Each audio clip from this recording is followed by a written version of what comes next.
Well, originally it was my pain from growing up in a dysfunctional family. I couldn't find peace in my family, so I ran away from home at age 12. My brother and sister are both in and out of mental hospitals.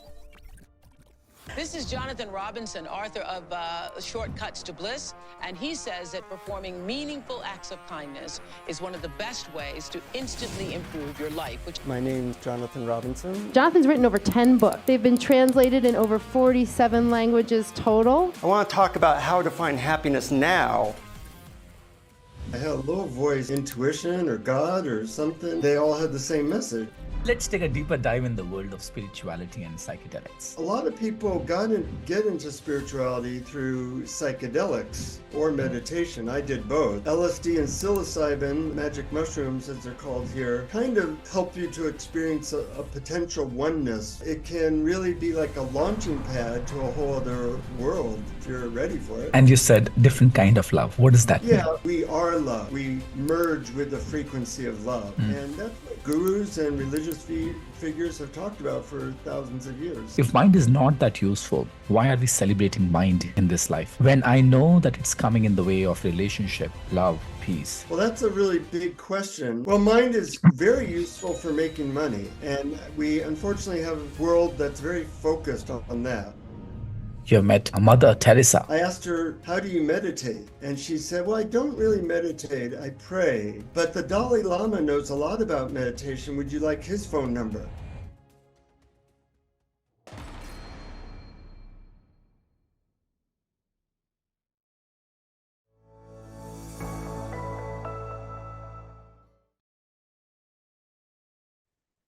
Hey, Jonathan, such a pleasure having you here. Thank you so much for accepting our invitation to be our guest on the podcast. Thank you. Jonathan, very rare I've come across people who have had the honor of interviewing over 100 enlightened masters, including Ramadas, including Deepak Chopras of the world, including Dalai Lamas of the world, and you name it, and you have either interacted with them or you have been friends with them, you have spent time with them.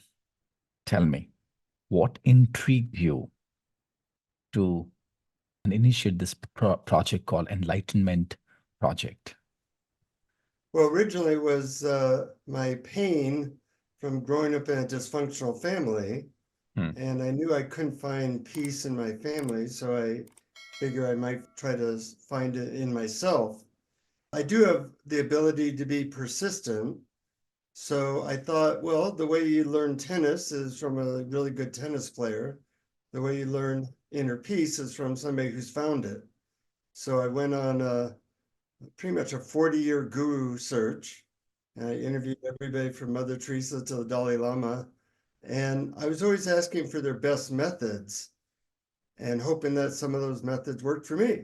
And then I ended up making a career of it because I got on Oprah and CNN and all the big shows and wanted to share these ideas with a lot of people. Jonathan, you used the word that you were born in a dysfunctional family.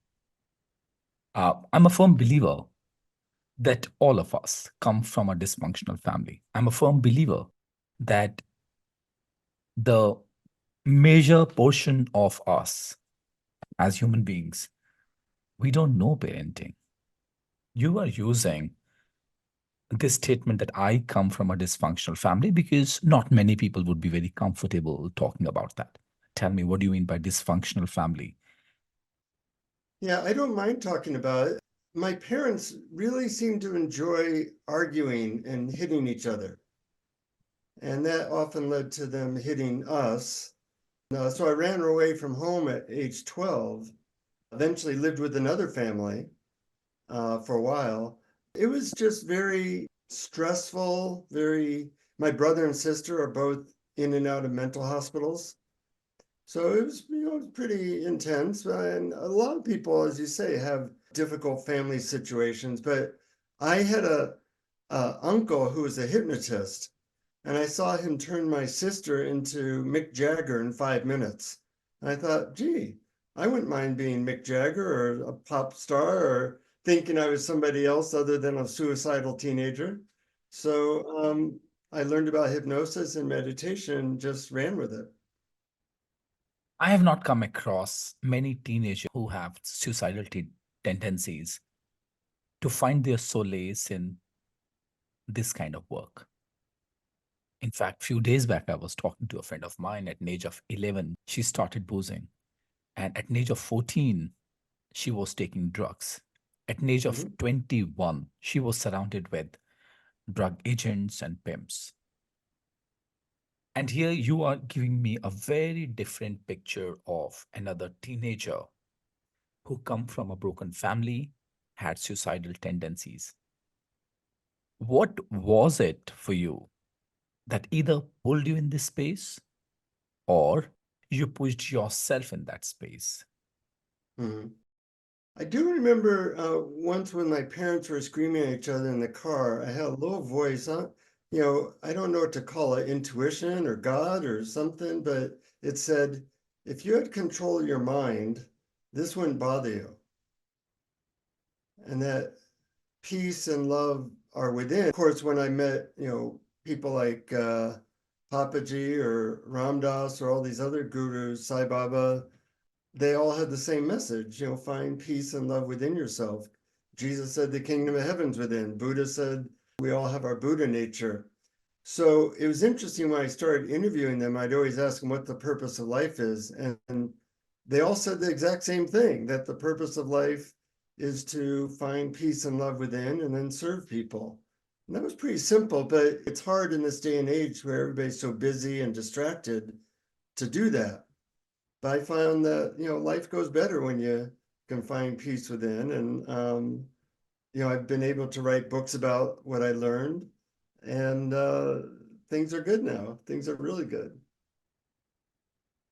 As much as it sounds easy, that the purpose of life is to find peace within and serve people, and yet people find it extremely difficult to put it in practice.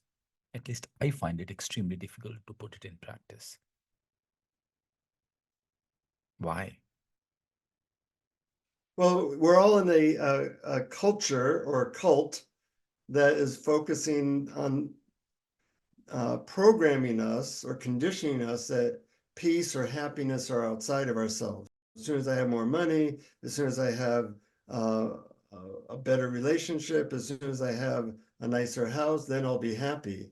But you get those things and it doesn't do it. So, we believe what we're told. And also, a lot of people have thought that finding peace within is hard. But every technology is getting better really quickly. My smartphone, I just got one that's brand new, and it's like 10 times better than the one I had 4 years ago. Well, the methods for finding peace have gotten a lot better, but a lot of people are using methods from 2,000 years ago. We don't even use a computer from 20 years ago. Why are we using meditation techniques from 2,000 years ago?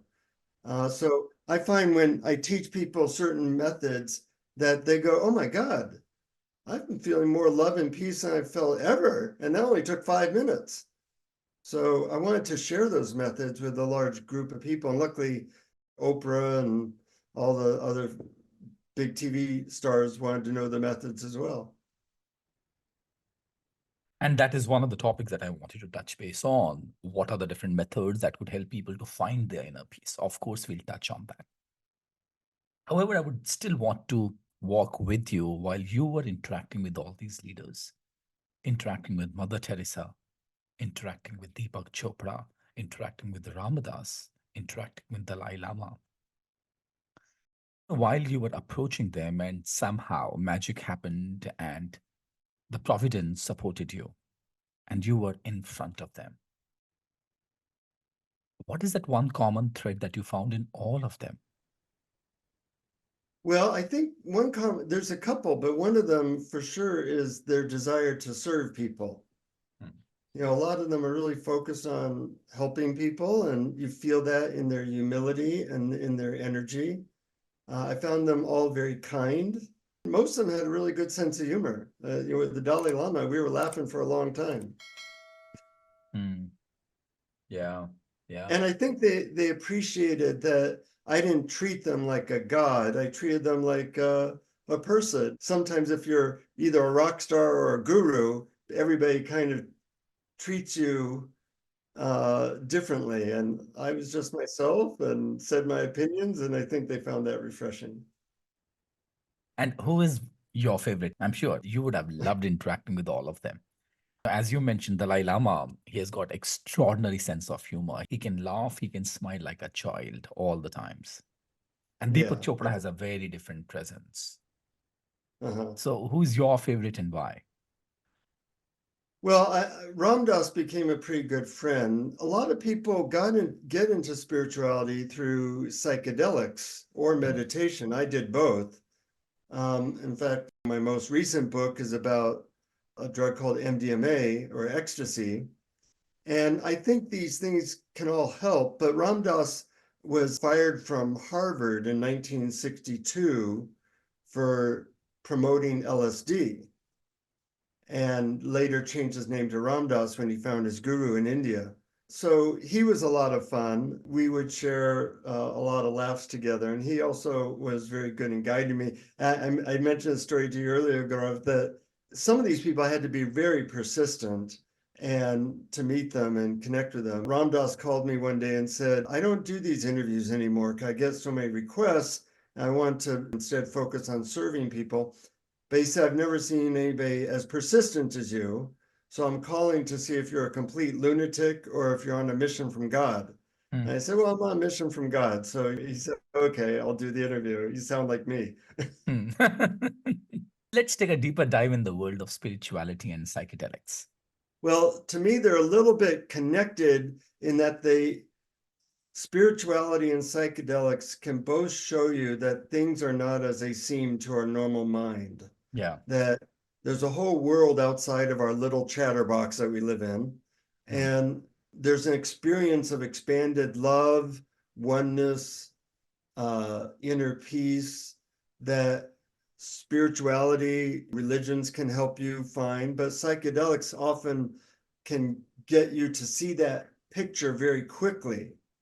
So once I took psychedelics, I kind of renewed my interest in, I want to get there without the drugs. And in fact, it used to take me like 3 hours of meditation to get to a place of inner peace and bliss. Now it only takes about 30 seconds. Wow. And when you're only 30 seconds away from bliss and love, that changes your life. It makes you I'm a better husband. I'm kinder than I used to be, and I feel better. Yeah. I would love to know the techniques secretly for sure. And only our listeners would get to know that.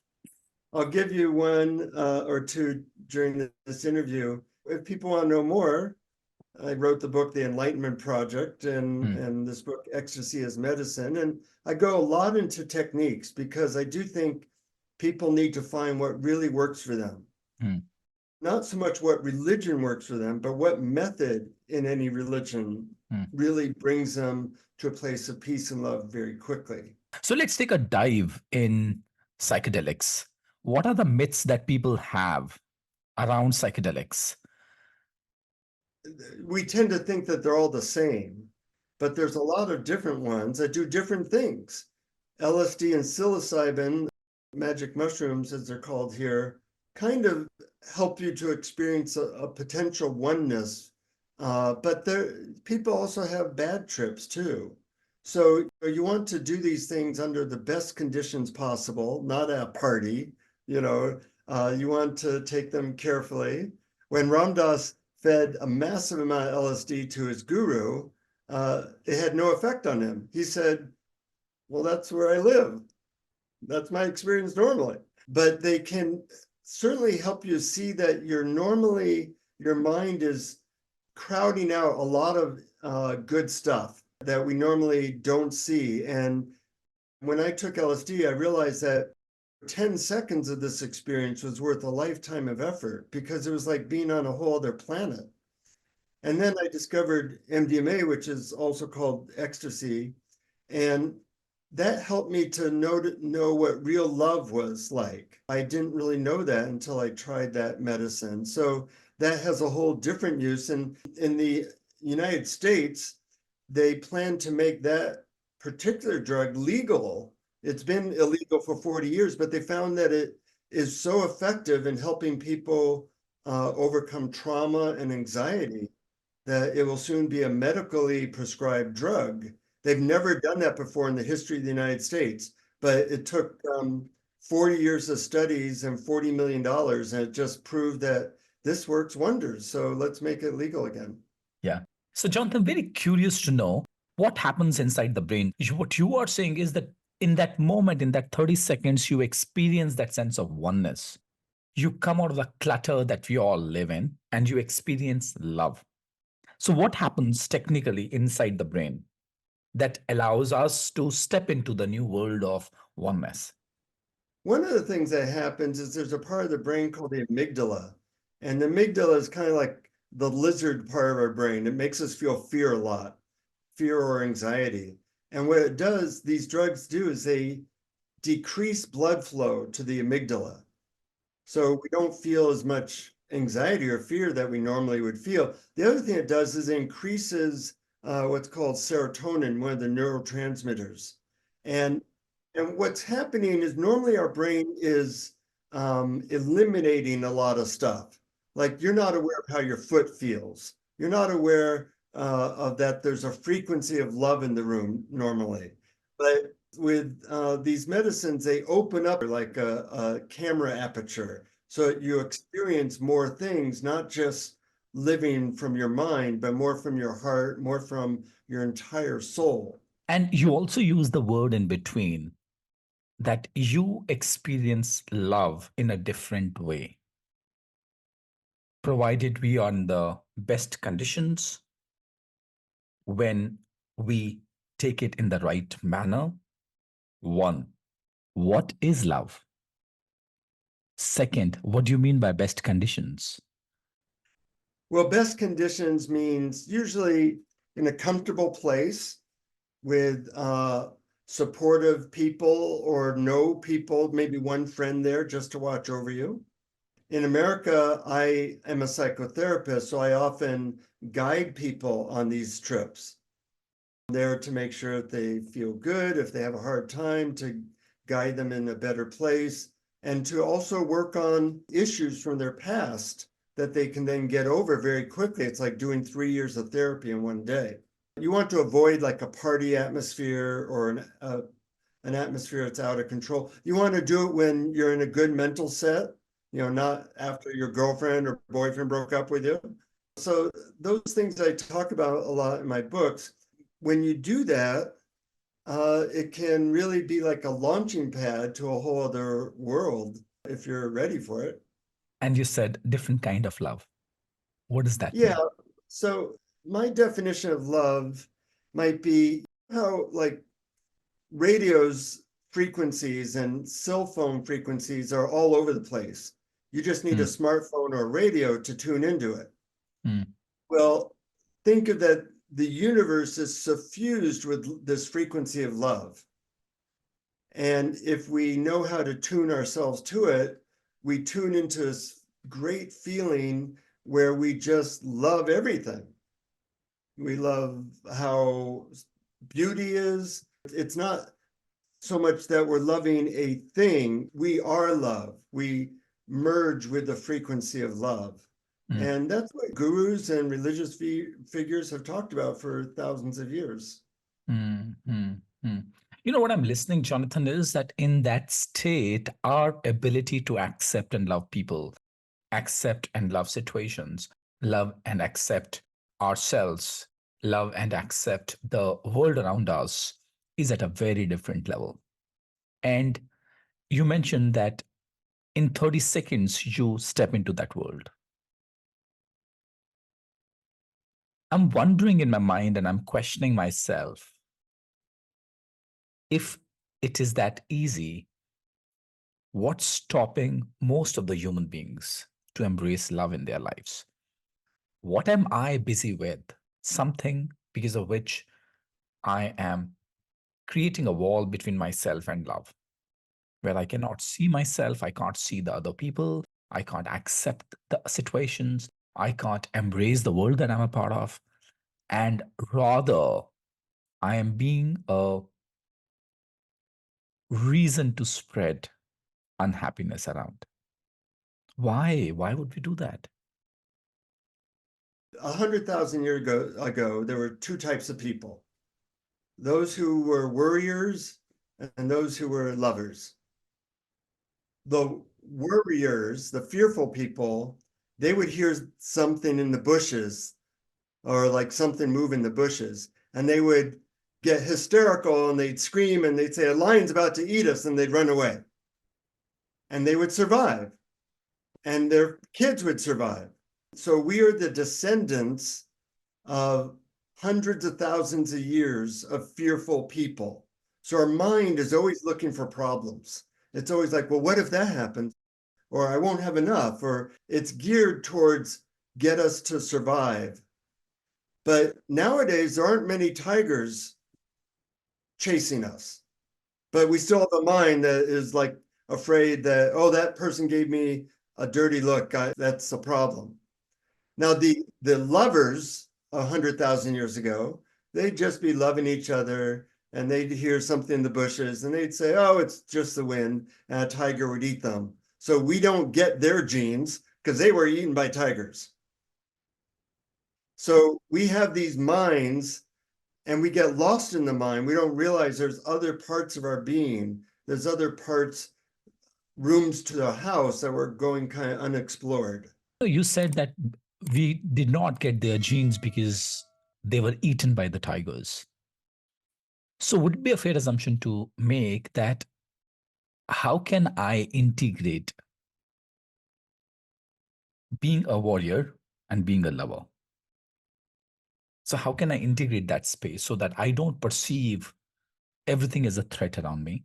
At the same time, I don't become that complacent that I might be eaten away, eaten by a tiger, if there is any, metaphorically. Yeah, yeah. Well, it's a hard balance for people to get, because a mind is useful, you know. A mind created this ability for us to talk across the world. But minds are not that useful for relationships and love. They're not that useful for knowing a higher power. They usually get in the way. They're not that useful for feeling inner peace. So we need to learn how to turn off the mind and turn on these other parts of ourselves. And we don't get educated on how to do that. So one tool for doing that people hear about is meditation. Another tool might be chanting or dancing. But I'll give your listeners a tool that I like a lot that's very, very simple. And that is to ask yourself the question, is there any part of my experience now that feels peaceful or open or relaxed? Now, when you ask people that, you have different parts of your experience. You have your mind that's worrying, you have your legs that feel comfortable. You might feel like, oh, well, yeah, I feel okay now. I feel a little bit peaceful. Well, just focus on that part of you. Like you're savoring a nice meal. And just kind of gently focus on that peaceful or open or relaxed place, and it will grow. And then focus a little bit on gratitude. I share a story. I was meeting the guru who you know, Papaji, in India. And when I got to Papaji's house in Lucknow, he pointed to me and said, "You sit here." And I was a little bit nervous. He asked me, "Who are you?" And I said, I'm Jonathan Robinson from the United States. And he kind of laughed and he said, "No, who are you really?" And I said, "Well, I'm a writer." And he kind of shook his head, no. And I said, "I'm a spiritual seeker." And he shook his head, no. And he said, "I'm a husband." He shook his head, no. And we ran through all these roles. Finally, I just started to look him in the eye, and he had like beams of light coming from his eyes. He was a very joyous man. As I looked at him, I felt this like growing sense of something in my chest. And I just decided to relax into it and to surrender and savor it. And before I knew it, there was like a wave of love that hit me. And it was so powerful that I just started weeping in his lap. And as I'm weeping in his lap, he pats me on the head and he says, "This love that you feel now, that's who you really are. And your job in life is to get back there any way you can." So I think of it as my job. I also am a psychotherapist and a writer, but my job is to get back to a place of love as much as possible. Thank you. Thank you for sharing this beautiful experience of your life, Jonathan. And Jonathan, in between, you said something. And the moment I heard that, I experienced some kind of shiver in my body. And I mean, not been able to process what is that. You said, our mind is useful. That's the reason why we've been able to interact with each other. At the same time, you mentioned, our mind is not that useful that it can allow us in relationship and love and get that peace. And I could connect that with the story that you shared. When Papaji asked you, who are you? I'm just wondering, if mind is not that useful, why are we celebrating mind in this life? When I know that it's coming in the way of relationship, love, peace. And yet, if the purpose is to find peace and happiness within and serve people, I think I'm finding it some kind of contradiction here. Well, mind is very useful for making money. And we unfortunately have a world that's very focused on that. So it is useful for many things. You know, a plane has two wings. If one wing is very strong and one wing is very weak, the plane will go around circles and then crash. So one wing is mind, and you want to have a strong mind so you can do things in the world. But you also want to have a strong heart or a strong spirit. And if you have both of those together, you can really soar. But without both of them, well, you're likely to go around circles. Yeah, what a useful metaphor this is. And yet, most of the spiritual seekers, if I may use that word, or most of the gurus, they choose to stick to living a life of solitude and not investing or not using their mind to make money. They are very happy in their own ashrams. And there are people, there are business owners who have not been able to integrate the spiritual side, the heart side, the spirit side in their own life. How can we integrate these two? Well, that's a really big question. And I've written several books about that. First of all, you want to know what your weak leg is and focus on that. I was born pretty smart. And I saw that, you know, smart people are often pretty unhappy because they're living in their mind. So I spent a lot of time with people who are on the other side, who had the stronger wing, and that were very loving, heart-oriented gurus. And that helped me to balance me. Hang around people who have the gift that you don't have, who can help you with your blind spot. And I go around to my friends and I say, I have a rule that I'd like you to follow. And if there's anything you think that I'm not seeing about myself that might be hurtful or self-harming in some way, please tell me. And my friends have, and that's been very helpful, you know, because when a blind spot is now in your awareness, you can then work on it. It won't do as much damage as if you don't see it at all. I think it's a lifetime journey. You know, you said there are 3 ways to find inner peace. You said meditation, dancing, chanting. And I'm just wondering, in your experience, Jonathan, having interacted with over 100 enlightened masters, you have around 15,000 hours of mindfulness practice yourself. And at the same time, I've come across people, at least I'm one of them, I would get into this mindfulness practices, and after some time, I'll get out of that. sitting in stillness for 20 minutes, and I would be swarmed with a plethora of thoughts. And then I'll be pulled out of that. What is it that you know that if only I could know will help me to experience this peace and happiness? Well, certainly psychedelics or ecstasy can help, but I think everybody has a method that works for them. But most people quit too soon. That they don't, when we go to a gym or work our body, we don't say, well, I'm going to try that, 10 times and then give up. No, we know that that's part of our life, that we're going to have to exercise, once, twice, 3, 4 times a week for the rest of our life.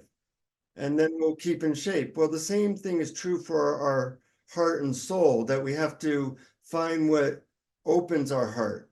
It might be devotional singing, it might be nature, it might be yoga, it might be chanting. Yeah, there's a lot of things out there, and you get better with practice.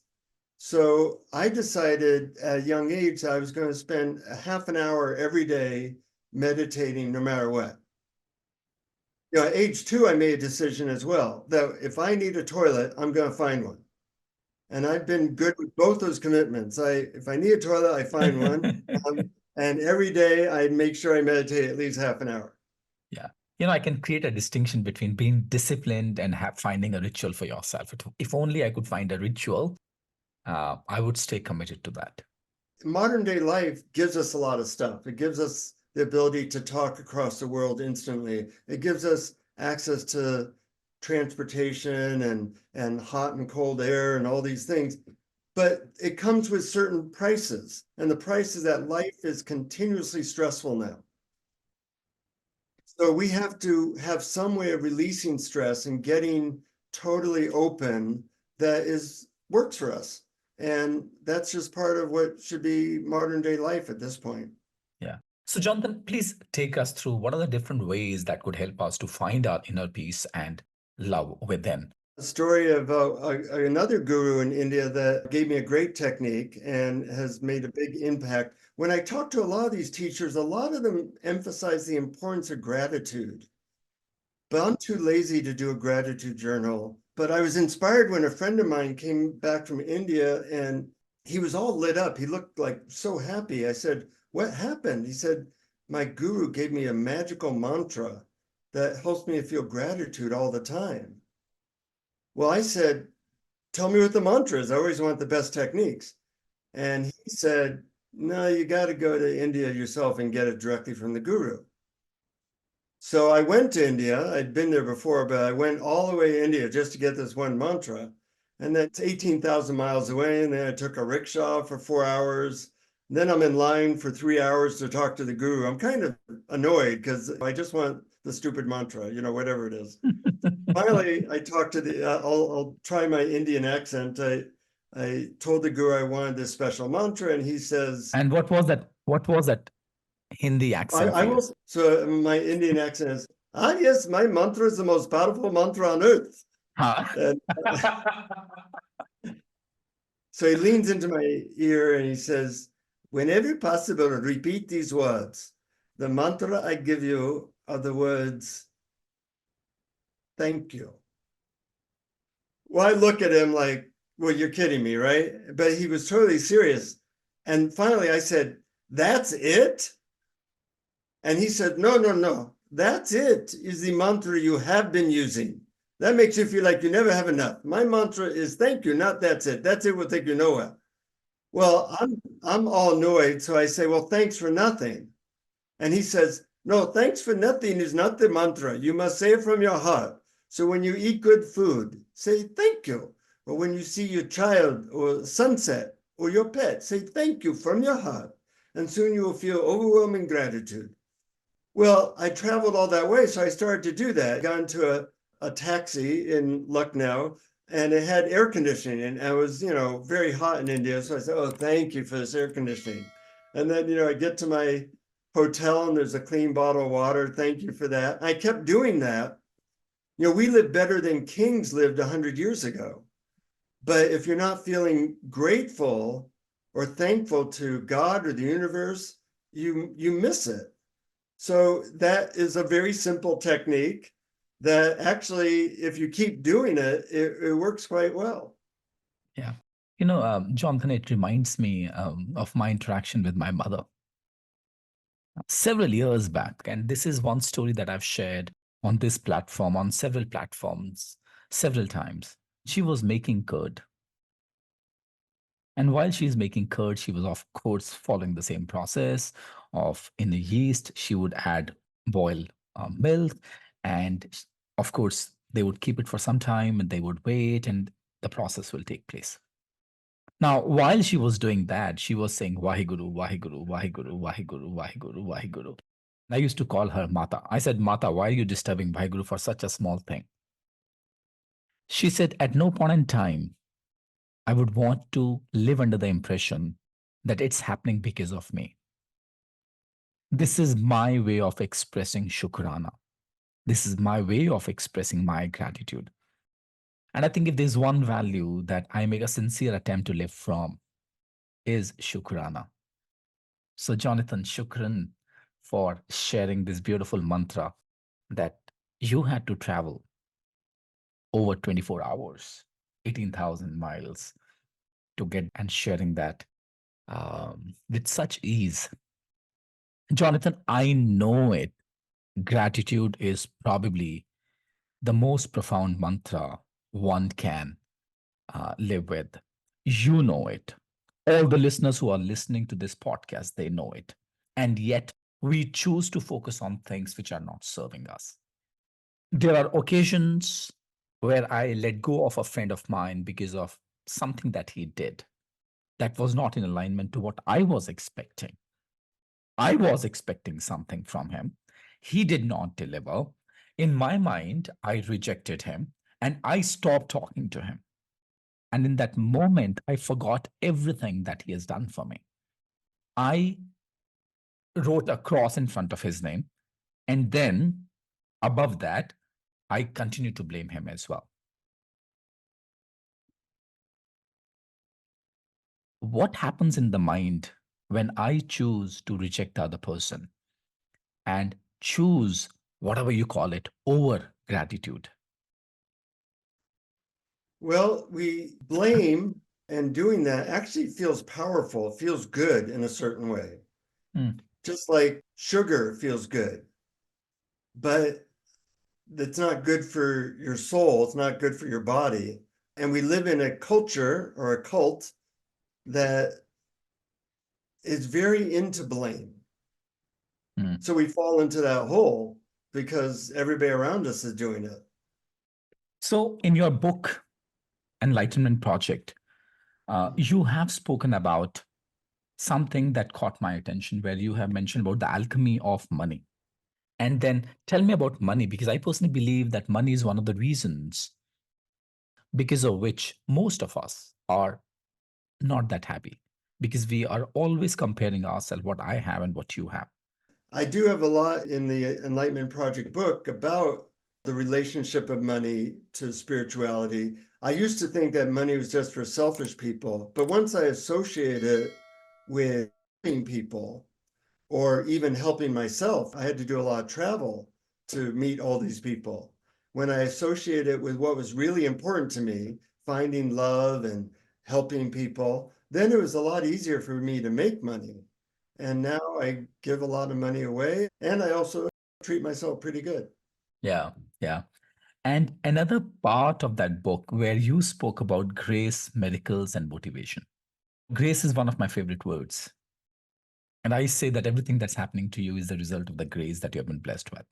When people ask me, God, how are you doing? I tell them God's been really kind. If I go to any of the gurudwaras, the temples for the Sikhs, it says there is but one God, and by true Guru's grace, he is obtained.